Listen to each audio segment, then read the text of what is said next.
Alright, welcome back to another AOV tier list. This time we're talking about support. So I don't think this video will be applicable to a lot of people, but because there are currently very little support players in AOV. But right now I have with me a tier list of support heroes. Yeah, so let's just I detailed it a bit. Let's just continue. I didn't change anything. I only changed the detail. So let's start with S tier. Okay, before I start, I need to make clear what I included. Okay, I included all the popular support. I even included Batman here. Let's see, he's here. So you think, why would you want Batman as a support? I included all the choices that could be used as a support. All the other people like Butterfly, I mean, you can kind of use them as a support, but not really. I mean, Enzo, some people even use Enzo as a support. Let's see, I can't really find Enzo here. Let me see. Right, there's no Enzo here. Huh. Wait, this tier list. Okay, let's not include Enzo here because he's not traditionally a support, but he can be used. I've seen him being used as a support before. So these are all the heroes that I've seen in rank being used as support. That is not someone trolling. So I'll explain all what are defined by SA and BSCD. So a support needs to have a few criteria. Okay, for majors I have 4 criteria. As mentioned before, for support they need to have CC. That's the first criteria. They need to be able to initiate a team fight. That's the second criteria.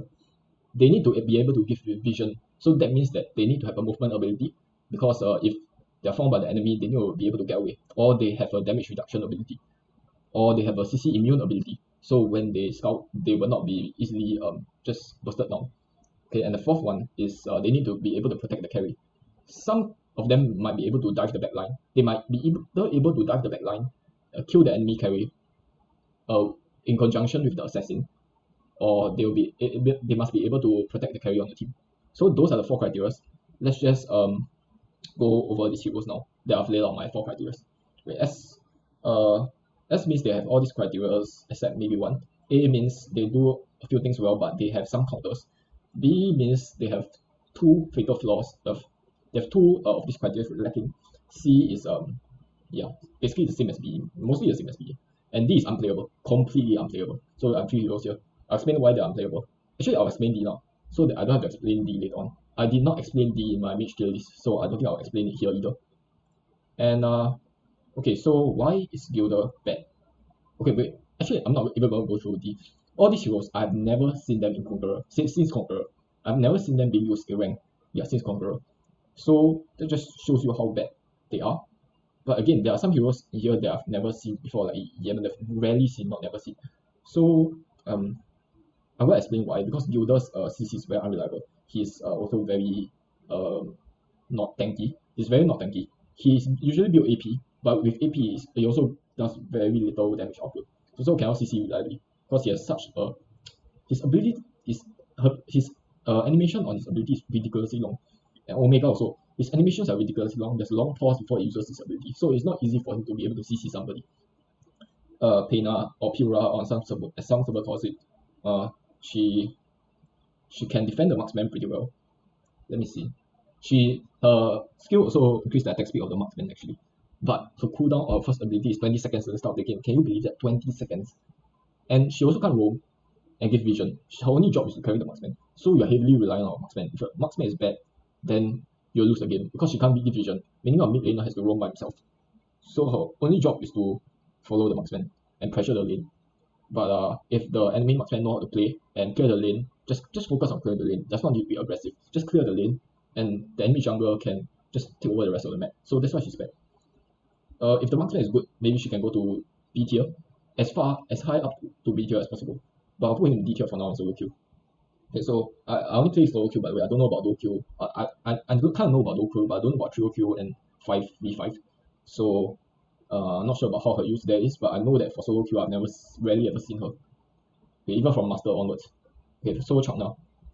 Okay, let's put Changna to last because I'm probably going to spend the most amount of time talking about Changna. At least, actually, you know what? Changna, I said before, I don't really like him to be a S, to be a support, because a support does not need to. Actually, one of the criteria I talk about is a support needs to either be able to protect the carry or dive the backline. And Changna is able to dive the backline, so I'll put him here. But he's less of a support than he's a damage dealer. Yeah, so first, Alice. Her crowd control ability is absolutely insane. Okay, that's 1.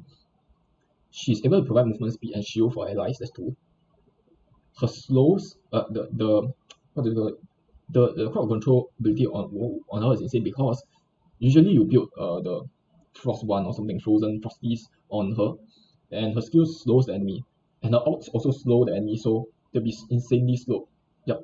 So whenever I get hit by Alice skill, I get insanely slow, and I can't really do much. It's like I've been hard CC, even though she obviously, yeah. So I'm not sure to explain this. Her ult almost feels like a hard CC combined with a Frosties.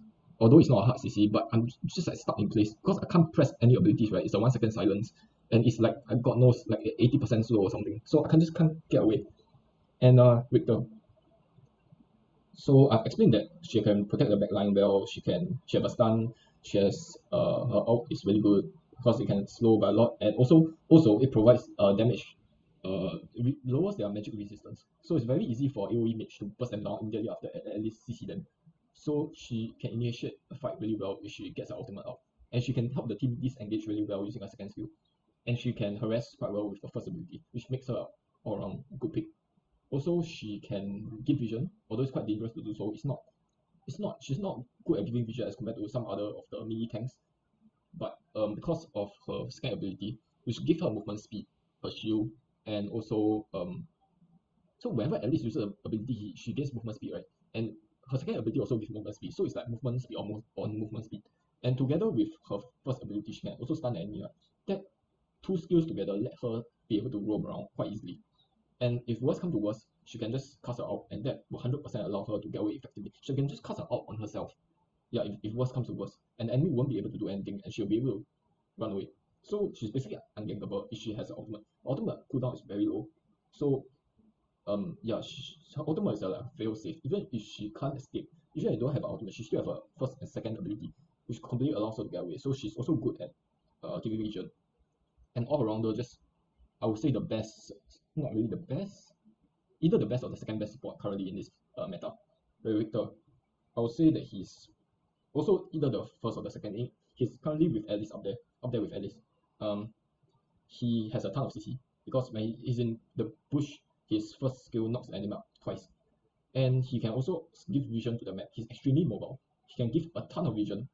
He can even give more vision than Alice, and his CC, although it's less than Alice, but he still does a lot of CC with his first ability. And most important thing is he can give vision. He is even harder to kill than Alice because of his second ability. I think he can have 2 charges, and charges just means that you can save the ability. Yeah, you can save the ability, so you can be immune to damage for like a god knows amount of seconds. That makes him extremely hard to kill. Together with movement speed, and his first ability is a movement, right? And usually build the boots on him, the speed boots on him, so he just gets in and gets out of fight extremely quickly. You can dive on the enemy backline. Usually does not protect the carry. He goes to attack the enemy carry instead, in conjunction with the assassin to burst them down. So his ability to give vision and to burst the backline is extremely good. Although he cannot really protect your carry, his ability to give vision and CC and his ability to dive onto the backline makes him an S tier. Right, next I'm going to talk about Zeke.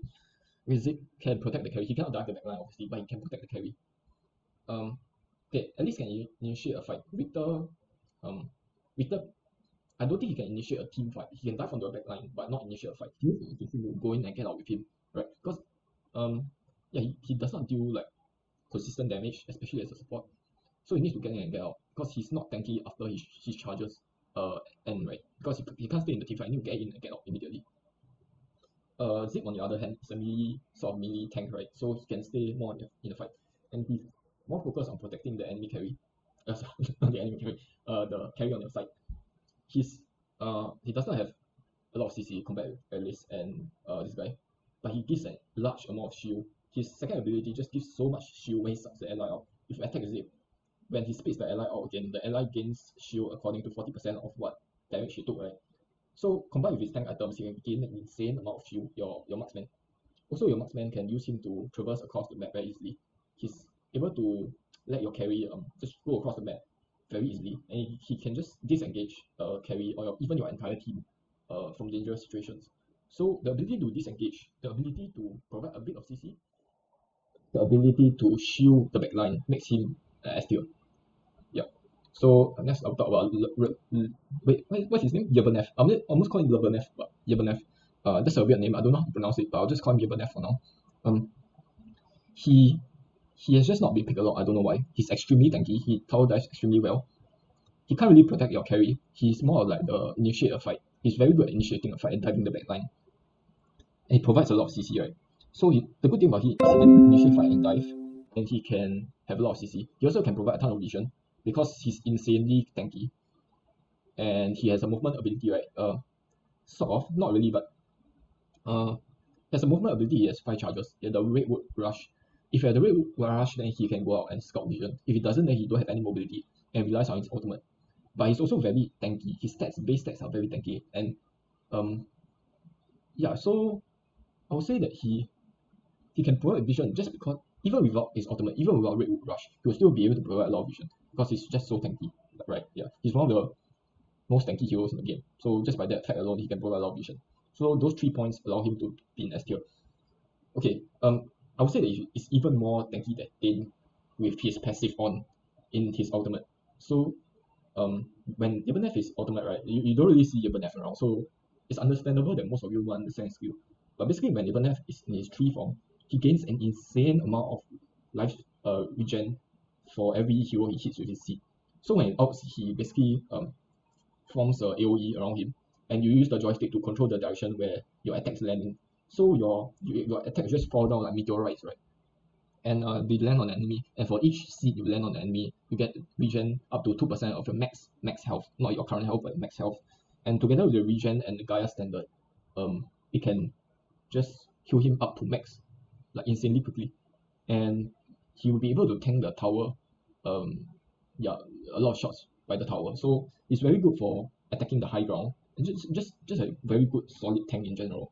Yeah, and he can kind of also defend the backline because he has a ton of CC in his kit as well. Yeah, he does not provide a shield, he does not have utility like Zig, but he has a ton of CC. His second skill is a CC. His Redwood Rush is also a CC. So you already have 2 skills that does CC. And his third skill obviously is also CC. So all his 3 skills in his kit are CC. Okay, apart from his non-empowered first ability. That's just a simple poke. But it's also slow, so you can also say it's a count CC. So he's just CC all around his kit. And he can dive, he can initiate fight, he's a very strong melee tank. So I kind of want to put him above Zip right now. But because most people do not know how to play him, that's why and most people play him quite bad. The Yaberneth I've seen that actually like one trick him, right? They are really, really, really strong. Okay, let's talk about Chuck now. Chuck now is there because he's a complete counter to Alice.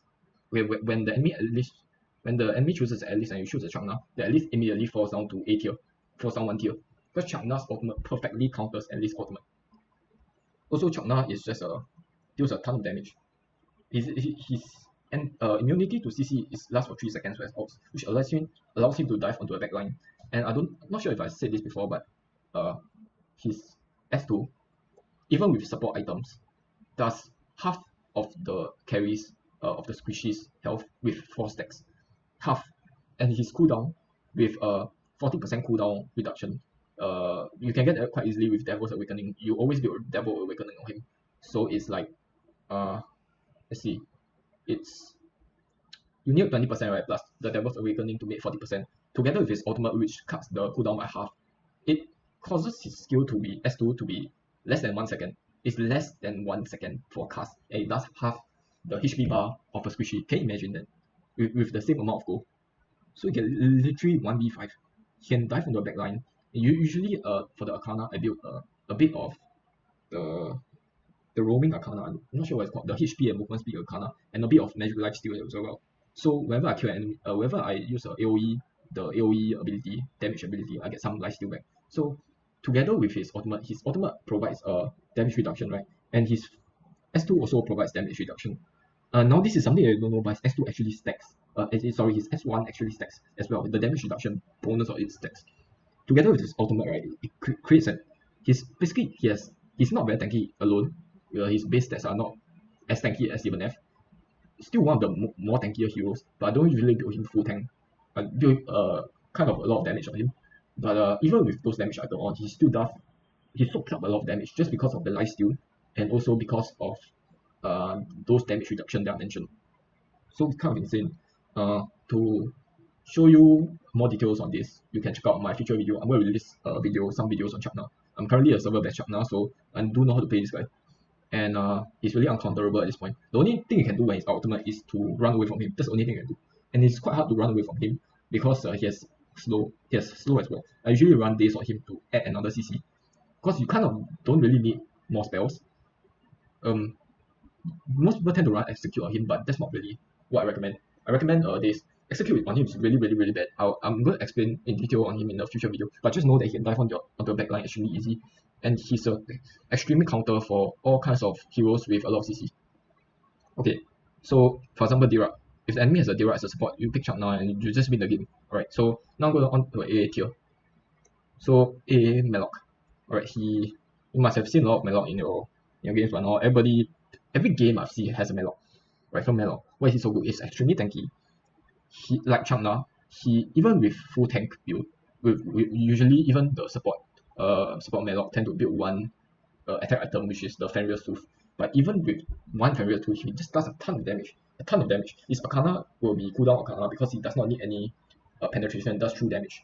So he can afford to build cooldown and HP Arcana. I believe that Arcana is called Valiance. So he's very tanky already.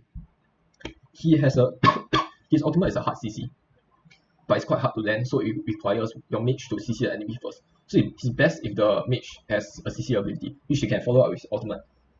Yeah, and the cleave after his ultimate, if he successfully lands his ultimate, he enchants his blade, right? And his next cleave does true damage. So his true damage, the base damage alone, together with Fenrir's Tooth, is enough for him to destroy his squishy. That's why he's so popular. He has damage even as build tank. So next is Bellman. Why is he good? Okay, his kit is, there's two skills in kit that have CC.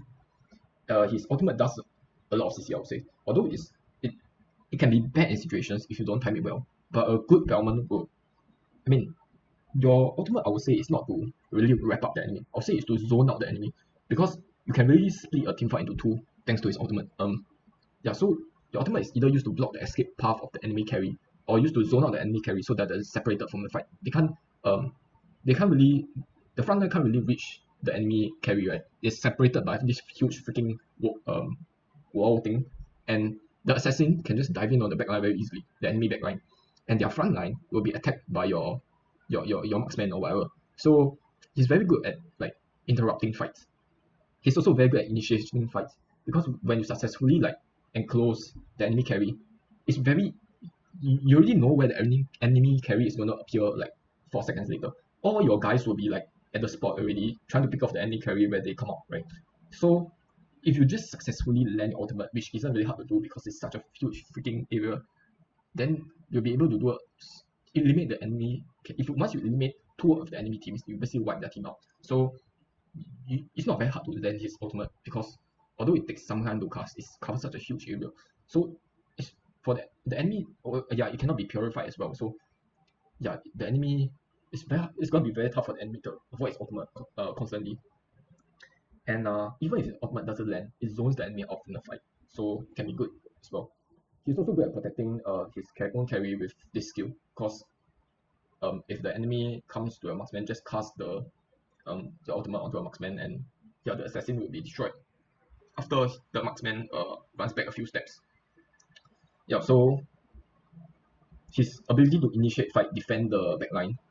Oh right, and your first ability can be combined with Flicker. I almost forgot about his first ability. His first ability is a charge, right? It can be combined with Flicker to create a ultra long throw. So the enemy won't be expecting it, right? Because you are going to engage onto him from such a distance. He cannot anticipate a Flicker, right? So it's very good for picking enemy off and causing them to be displaced into a very bad position. So also he has a lot of armor, bonus armor. All his skills stack with armor. All his damage stacked with armor. So people tend to build very armor heavy on him. That makes him very prone to magic dealers. So he will be S tier if there's no magic damage dealing people on the enemy team. If there's only one magic dealer, then you choose Bellman and it's an S tier pick. But usually there are more than one. So for example, Arthur and Valheim, they do physical damage, everybody knows that, but they also do magic damage. So if you choose Bellman in this situation, he can be prone to those kind of magic damage, which is why I bump him down to A tier. Because people don't usually actually, you know what, the support is not really supposed to deal damage, right? It's supposed to what their CC, to maximize their CC. The support is used for their CC, not their ability to deal damage. So most people tend to, I don't know, like try to build damage in order to get the maximum of him, build armor, sorry, I mean. But it's not really necessary. That's what I would say. Because a sport's main role is to protect and to CC, not to deal damage. With the exception of Chakna, of course, Chakna is just an exception. Yep, so he's prone to magic damage, is why I bumped him down from S to A. Annette, I actually don't know what her skill is, but I heard that she's good, so I'll put her A tier. I know that people say that she's good, but she's not S tier. I only know her ultimate does, which is to create a wall, but I'm not sure what her passive is, so I'm not really talking about her. But I think most people will put her into A tier. I'm not sure about that. So, I won't want to say that I know what her skills are if I don't know. I know what her first ability is, I think. Her first ability, when it hits multiple enemies, it drags them together, it pulls them together. So it can it can be used to start a team fight very easily. Her ultimate is good for protecting the carry. But I'm not sure what her second ability and her passive does. So I can't really say that I'm fit to comment on her. Okay, next is Timmy. Timmy is good because obviously the revive the goal, and two of his abilities do CC. So he has the ability to provide goal, which is disgusting, because marksman will be fed, needs to be fed, and he can do that for the marksman, for the mage also, for everybody on the team. He himself also get a lot of gold because of his passive. Because they do get lane gold from the lane now. So I don't know, he does not have the best initiate, because his control ability, he has a ton of CC in his kit, yeah, that's good. But it's hard to land his pull, his hook. So his engage is not that good, but his ability to protect the backline and to increase the goal of everybody makes him a very solid pick. His only weakness is that he cannot initiate a fight. He needs somebody else to initiate the fight for him, and then he follows up. Yeah, so that's the only problem with him that places him the A tier. Also, you need to time his ultimate perfectly. If you are very experienced TV, I would say that he's an S tier. But because most people cannot time the ultimate together, time the ultimate well. Also, there's a way to play around TV. He's S tier in lows. I mean 50 stars Conqueror and below, because people don't know what his kit is. But if you wait 2 seconds when he's popped the ultimate, if there's no animation, then he will be S tier. But because there's animation, people know that he's popped his ultimate. They will know not to attack him during this time, or else he will just revive, right? So they'll wait for 2 seconds and just hang around him. That's the proper way to play around his ultimate, is to hang around him when his ultimate is active, not to immediately jump onto him as people want to do. So once you can resist that temptation and play around his ultimate, then his ultimate becomes useless, right? So yeah, that's the way to play around him. And that's his counter. All of this hero has no counter. Yeah, but Timmy has, all of these heroes do have counter. Melok, he can't really CC. Yeah, so he's also very prone to CC. And these two are just he do not have any mobility. These two are just prone to magic damage, and he is reliant on another person to initiate the fight. So that's another problem. From Zenio, is roughly the same problem as Timmy. He's very tanky like Timmy. He has CC. His second ability is a CC, a 1.25 second stun, which is okay, decent. His ultimate ability brings a lot to the table by providing like a lot of utility, a lot of damage reduction, and if you can combine him well with somebody like Hayate, somebody that charges into a back row, then he can be really powerful and upper S tier. But placing here because he has a problem, which is that he can't start a team fight. He can't initiate a fight. Yeah. He can protect the back line by jumping onto them. But I would say that he's more I'm not sure what to say. I'm not sure if he initiates fight or he protects the carry. I would say he plays more like protecting the carry, but if that's the case, then his first ability is really useless. What's his first ability? He's out there to absorb damage, right? But if he's lingering around the marksman, then his first ability becomes quite useless. So I'm not sure what to think of him. But because his ultimate is the most useful in the game, obviously it can't be lower than A tier. So I'm not sure if to put him in the A tier or S tier. The bad thing about him is he'll be split pushing when your team is, you have 4 members of the team, right? Because he can go across the map in such a short amount of time. He's usually split pushing when you're taking key objectives or when you're pushing to a high ground. So not sure if there's a pro or con, but usually you do have a spot split pushing. So people usually play him quite strange, but I do see like dual kills, trio kills using him very well in conjunction with other heroes. So he can be in between S tier and A tier. Okay, next is Tin. then actually he has no problem. He's very tanky. He can provide vision very well. He has a ton of CC. His first, second, third ability is ours. So okay, his third ability is not really a CC, but I think he's a slow. I'm not too sure about that. But people can use it to steal the Dark Slayer because it does 2 damage based on the enemy's lost HP, right? The target's lost HP. So it can be used very good to steal a Dark Slayer actually. It can be used to finish off squishies, but his first and second ability is good enough for CC because together they just do like a 4-second CC. It's ridiculous how much CC can provide, provided that he can push an enemy successfully. And that's the reason why I usually recommend Flicker on him, because he needs to close in on the enemy to push, right? If he push directly from a certain distance away, then the enemy can react, right? If the enemy is like above Conqueror 50, then they'll probably know how to react against him. He can come push in from the blind spot, but usually people can see him coming in and just they can flicker. But if he carries flicker, people will not be expecting him to come in, of course, because they can't predict you flickering in from bush, right? And if you can follow that up with S1 and S2, then your carry will probably jump on him, put the enemy to low health, and you can finish him with your ultimate. Yeah, that's how you usually play it. And he's very good at giving vision because again he's very tanky. He has an ability that allows him to get away, a movement ability. So yeah, I would say, oh, and it's also very difficult for the assassin to jump on him. It's very difficult for him to die from melee fighters, because as soon as the assassin jumps onto him, he will push the enemy near your marksman, right? You can see the assassin and push him to your marksman for him to get bursted down. So, and he's really in your face, right? Because you can't ignore him, but you won't want to be hitting him because he's extremely tanky. He usually builds Gaia standard, and he has the damage reduction and the healing when he's below 20% health or something. So you don't want to be hitting him, but he's so in your face that you can't really avoid it. And he can push you back and forth, and his cooldown, if you build maximum cooldown on him, his cooldown can be really short. So he can like permanent CC somebody very easily. So the only bad thing about him, let's see, he can initiate very well because his push, his push forward is a long distance push.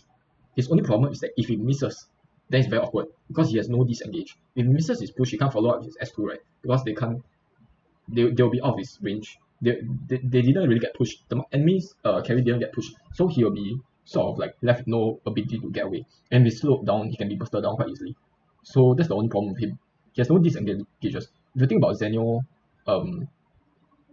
Zenio don't really initiate fights, so I can't really talk about him. I think he's only can initiate fights.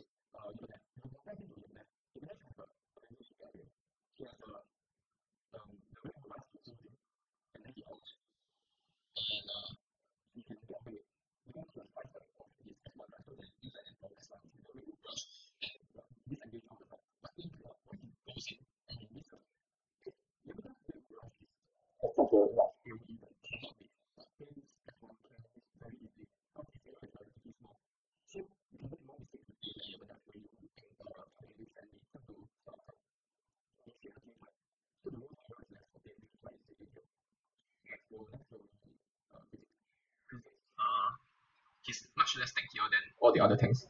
He can scout very well because he is invisible with his S1. Yeah, S1. He has a ton of CC. Okay, not a ton of CC, but decent CC with his S2. And he can provide a shield to his allies as well. So that's good. He's very good for engaging onto the enemy, but not protecting the enemy, protecting our own carry. Yeah, so he's really good for engaging. And with Flicker, he can do a lot of amazing plays by pulling the enemy together. The only bad thing about him is that he's actually quite squishy. People don't know that. But if you catch a crit 6 out just by himself, he can't really do much. Once you see him, it's very difficult for him to how do I put this? He's very squishy if you can burst him out quite easily because his base stats are not as good as Dane, not as good as Gibbonef. And you tend to build the movement speed boots on him. I'm not sure what that swift boots on him. So he has less magic resistance. Usually built quite squishy. But the good thing about him is he can use his S1 to disengage from a fight. So he can give vision if he's ganked. He can escape if he's ganked, and he can give vision. The bad thing about him is that it's one little flaw, which is that when he goes in, he dives deep, right? He dives in, he uses his flicker, he flash in, and then he uses his S2, right? He needs his allies to follow up. Usually he builds the ring of the fiend, right, which gives 40% bonus movement speed to his allies so they can follow up. But let's just say that the enemy because he's the first one in, right? the enemy, if they have a ring of the fiend themselves, they can spot him. And if the enemy marksman avoids his initial pull, he will have no shield, right? Because he needs the enemy to get pulled in to get a shield. He will have no shield, and he'll be very awkward. It will be very awkward for him because he uses his S1 and S2, right? So in fact, he uses his S2 and his S1 to approach the enemy. So he has no skills left after that, and he can burst her down very easily. So that's the only bad thing about him. Can't really think of anything much else, which is why he's at A. Yeah. His ability to provide extreme amount of movement speed and vision for his allies with his ultimate is really good, and his ability to disengage from the fight is very good. The ability to scout and avoid a gang is very good because of his S1, the ability to go invisible and untargetable. However, the bad thing about him is that he's, again, like Dane, once he goes in to initiate a fight, he can't get out like Yevnev. He goes all in, and he has no follow-up after that. He needs his team to follow up. And even if he pulls the enemy together, if his team is not able to follow up, maybe he didn't pop his ring on the field or something, then nothing will happen, and he'll just get wiped out. So next will be Dira. You think why is he played as a support, not as a mage? I would say that he's played more as a mage, but he can also be used as a support because of his incredible amount of CC. The bad thing about him is that he basically is quite squishy, but if you play him as a support, you will want to put defensive items on him. So he'll have a ton of CC and he'll be quite tanky. But the thing about him is, if his first ability is not ready, no matter how tanky he is, he will die if the assassin gets close to him. But because when he's built as a support, he usually goes for cooldown. To heavy 40% cooldown. So his S1 has like 4 seconds cooldown. So you need the assassin to know the 4-second window to be able to approach him. Otherwise, they'll get CC to death and just counter attack by the enemy very easily. So the good thing about him is that you don't know whether to attack him as an assassin or not, because you don't know whether it's S1 already, and you don't know whether to attack him or not because you don't know whether you can kill him. He's semi-built as a tank, so you don't know whether you can burst him down. But if you don't go and kill him, he's just going to CC you to death. He's very annoying from range. So usually he's combined with Melaka or Varus in mid lane. Yeah, so the only bad thing about him is that during the 4-second window there's S1 is not ready. But otherwise, he's just very good as a support because he can't really provide vision, but he can provide so much CC and a lot of wave clear as well. Yeah, that's about it. Also, he can destroy squishy even with no items because of this passive from his ultimate. Yeah, so next is Aram. Very good for invade. I would say that it falls off the late game, but it's very good for invade. And I don't see people playing her correctly. People usually take heal on her when they should take flicker. Yep. So why you take flicker is because you want to suck onto the enemy carry, right? You don't want to suck onto a tank. You want to suck onto an enemy carry. So to do that, you need flicker to go to them to like surprise them. Because without flicker, if you take sprint, then it's very obvious when they're running up. You are running up to them, and yeah, they will just try to move away or kite you. She's very easily kited by the enemy mage or marksman. She's very good against melee, but very easily kited because she don't have any movement ability or anything like that. So she heavily relies on flicker, but yet I see so many Aurum taking heal instead of flicker. If it takes flicker, she can be very good at starting a team fight because when she sucks onto enemy carry, they can just jump onto her very easily. And you disengage by using your S2 because after you ult, you get 3 stacks of the lion spinning thingy, right? Then you just use your S2 and you get 80 movement speed briefly, and that allows you to disengage from the fight very well. And she's also very good for laning as well because you can dive the enemy on the tower because when the tower hits the enemy, when the tower hits Aram, they also hit the enemy, right? Because she's sucking onto them. Then so basically she's very good at killing the enemy on the tower. That's why tower diving. That's what I'm saying. So that's why they're all A tier. Her fatal flaw is that she's very easily kited. Yeah. So for the B tier heroes, let's see. I don't think I'm gonna talk about C tier. C tier, I'm just gonna briefly go through C tier maybe. I'm gonna talk more in depth about B tier. Alistair. So the good thing about him is like Dirac, he has a ton of CC. Unlike Dirac though, he has less self-protection. Because if he's caught out by himself, Dirac can push the enemy away. He can push the enemy away while leaving himself. And he also has this passive to for self-protection. Alistair does not have any self-protection. And his only self-protection is the CC. But after he's done CCing the enemy, he has nothing else. He needs to be rooted in place when he casts his ability. So that means that once the enemy is free from their CC, they're able to jump on him. So he needs a teammate around him. That's his biggest problem. He cannot provide vision because he needs a teammate around him. If he's caught by himself, yes, he can seize the enemy. Yes, you as a support you won't have enough damage to like destroy the enemy's assassin with just one combo, right?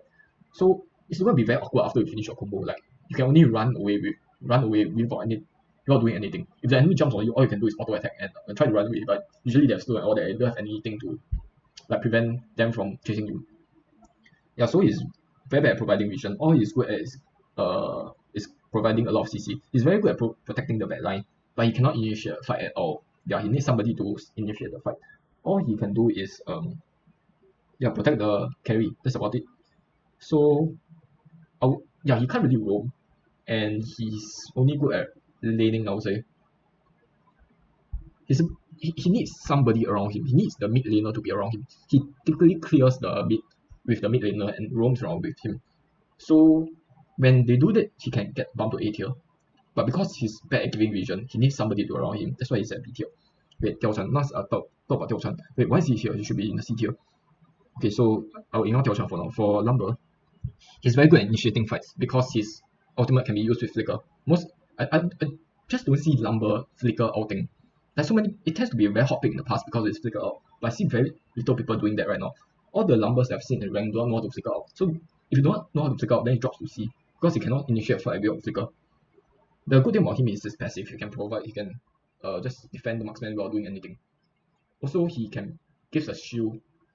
Most people don't know this, but his ultimate also gives a shield for allies that is stacking on it or something. So yep. No, it's either his second ability or his ultimate. They give a shield, so he can actually defend his ally quite well as well as starting fight. He's also quite tanky because he's usually building tank, so he can scout. Only bad thing about him, let's see. Um, Actually no, you know what? He's not that tanky because when he's scouting, he's doing it alone, right? So he does not have his passive to help him. I think his base stat is quite low as well. So I think that's the reason why he's in B tier and not A tier. It's because I think his CC is quite.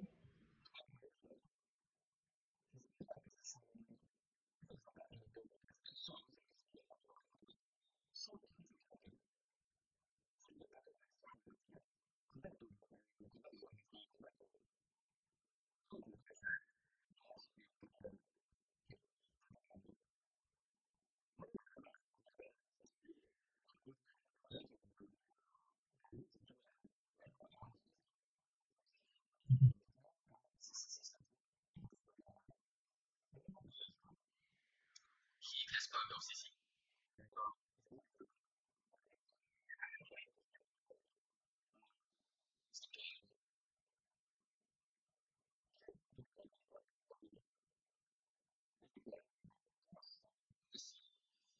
He's actually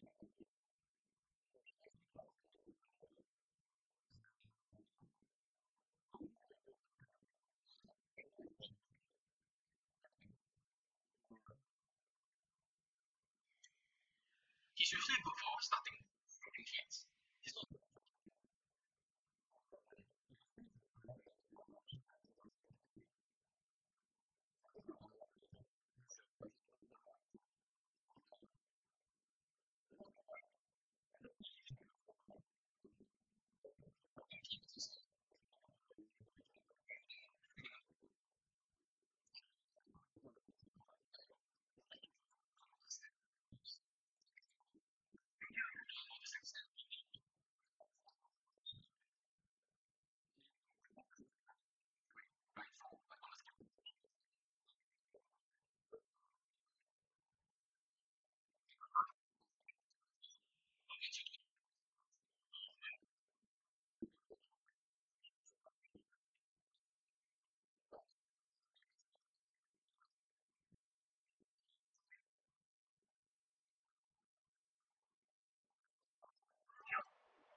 Detrimental to your team sometimes. Okay, next will be Roy. Roy is really weird because she does one thing well, but another thing very badly. If she had just considering the things that she does well, she'd be in S tier. But because she does very badly in one other thing, she's down to B tier. And the good thing is that she played very very dynamically, right? She can pair up with Lando, pair up with Murad, pair up with Pain, and they'll just instant teleport back to where they are with their skills while healing back to full. So they don't even have to come out of go back to their crystal to heal. They can just heal off her skill. Another good thing about her is that she can split push really well. If you combine her with somebody like Omen, somebody like Lipu, then okay, not really Lipu. Lipu is a bad example, but maybe like Qgrowth. That's really good because when the enemy just try to get to Qgrowth, right, she can just out and the Qgrowth get teleported somewhere else, preferably to their team. So it can be very good as a split pushing strategy. But the downside is that she cannot give vision because she's built quite squishy. She's built cooldown reduction. So she'll be quite squishy. And also her silence and stun, she don't really have her silence and stun is not really reliable, although they provide movement speed, all that kind of good stuff, silence, whatnot, knockup. It's quite easy to dodge, yeah, right? So yeah, and it's quite hard it's only a very small area, so it's quite hard for allies and enemies to be in it. So because of her CC not being very reliable and her not being to scout bushes, she should be in C tier, but her utility is so good. Ability to get allies to the battlefield immediately, just teleport 5 people back to base, heal up, and teleport right back to a fight. It's so good that basically puts her to B tier. I won't say that she's A tier for now. Simply because if you choose her, your Abyssal lane has to be a tank. If you pick somebody like let me think, who is that? The Panda. What is it, the Panda name called? Akai. If you pick somebody like, okay, I'll just call Panda. If you pick somebody like Panda, then it's good because you have no vision control for the entire game. That's the really bad part about supports. Supports needs to be able to CC and provide vision. That's the two most important things. It's fine it's okay if you cannot initiate a fight. It's preferable if you initiate a fight, but if you can't initiate a fight, then it's okay. But it's not okay to not be able to give vision and not be able to CC. That's the main thing that support is supposed to do. So she doesn't do either of this, but she provides a lot of utility, which is why she's B tier. Okay, next C tier. Let's go over all of them briefly. I'm gonna go into detail. Saphira, very low CC, and she's not really tanky. Yeah, she can survive, but she's not tanky. She can survive because of her ultimate, which makes her untargetable. She's very good for diving, but she can't sustain the fight, so it requires the DS laner to be very tanky. Yeah, you can't pick Akai and Saphira together. Just like Roy. But Roy provides much more utility than Saphira. Saphira only does that little stun that at least she's silenced and her knockup is like 1 second, right? Saphira only have a very short stun, and stun is also not very reliable because it's easily avoided. And also her heal is not really a lot, so that puts her in the C tier. Yep, so Batman. People play him as a support, but I don't really see him as a support because the support main goal is to CC, right? And in terms of diving the backline, he can't really do that effectively because okay, he hits a better rank, right? He's most likely either going to trade with the enemy carry because he's going to die directly after, because as you know, Batman is a one trick guy. Once he does his combo, he has no disengage. so he's going to die on the spot right there when the enemy collapses onto him. But it's also very easy to avoid his combo, because when his battle rank appears, all you do is press sprint and you run away, and usually he already followed up with his ultimate, so all you have to do is dodge his ultimate and just cut him, because once he misses his stun, he cannot disengage, he's just a sitting target. Next will be Mina. Her CC, she has a ton of CC, but it's just very unreliable. Yeah, that's about it. And she has no movement ability, so she can't really disengage. She can't also give vision because she has no movement ability, so she can get bursted down. For Arthur, he has no movement ability, he has no CC. Yeah. But because he's pretty tanky, he can be played as a support. But usually all the Arthurs I see, they are not true supports. They just take the wave, take the mid's wave, take the their carries wave when they go back to heal. So people only pick Arthur as a support when they are forced to play a support. So it's not really a true support because he has no CC and all. But the good thing about him is that he can go to a back line, he can harass the back line quite easily. He can go to a fight because he's very naturally tanky. Right, he has the highest base armor of everybody here. Yep, so if he's built full tank, he can be very, very tanky, even without damage reduction. Because his second ability also heal him, right?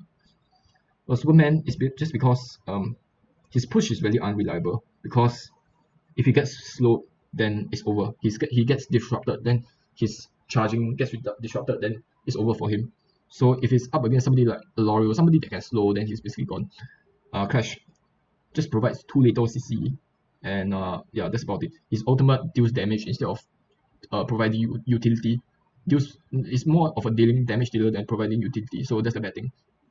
Toro, extremely tanky, one of the tankiest hero in game, and he's also have movement ability, so he'll be able to give vision, but he's not able to initiate teamfight or provide reliable control because his ultimate is just so easily avoided. I mean, yeah, all you have to do is flicker away and he's stuck in that position, that animation for like a few seconds, and all you have to do is just avoid him, right? You don't. The marksman is usually the settings is usually attack the enemy with the lowest HP, so all the marksman have to do is move forward, dodge his ability and move forward instead of caring at all about him.